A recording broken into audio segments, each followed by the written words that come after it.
Hello साथी सब, welcome to my mini blog. तो अहाँ सब देख सकै छियै तऽ माटी और भूसा सनाई छलै। कैला हम अहाँ सबके कहि दै छी, कैला कि हमरा सबके लोकेशन बने है और वही के लेबऽ के लागी, घर के लेबऽ के लागी। तऽ आंटी सब अपन अपन काम करै छलै। देखियो कते मेहनत के काम है, ई बहुत मेहनत के काम है। 4 आदमी लागल छलै। और एतऽ देखू हम एतऽ जंगल झाड़ी साफ करै छली शौक से। मिस्त्री सब छलै बट फिर भी हम और पूजा दीदी शौक से काम करै छली। और पूजा दीदी हमर वीडियो लै छलै। और ओते मोटके ठाढ़ि छलै कि हमरा काटो नहि होइ छलै कथी कहू, पर फिर भी कटै छलिए, शौक लागल छलै कुल्हड़ चलाबऽके। और एतऽ देखियो अजय भैया के बढ़िया से पूरा आगि लगा रहल उहे झोकरा में जे हम सब साफ कैली सब कोई मिल के। कैलाकि उ रोड छलै हमरा सबके घर के अगाड़ी के, तऽ रोड साफ केलिए। और शूटिंग होते तऽ अहाँ सब देखबे करबै कि कोन रोड कतऽ के है, केहन केहन लोकेशन है सब कुछ।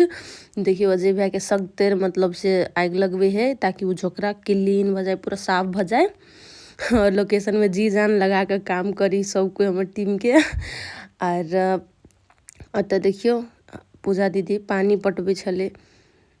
इहो शौके से पानी पटबै छलै, कहै छलै बैठल कथी करू, नामो तऽ कमा लेब। और तकर बाद में एतऽ डिजाइन काटऽ लागी आयल छलै सब कोई। देखियो कते आदमी आयल फूल सब बनबऽ के लागी। आरो कोई बैठल छलै, आरो कोई फूल कटै छलै। देखियो ई फूल कते अच्छा लगे है, वाव अच्छा लगे है बहुत ना साथी सब। और देखियो ई खुशी से पागल भ गेल छलै। और वीडियो निमन लागल होत त लाइक कर दे।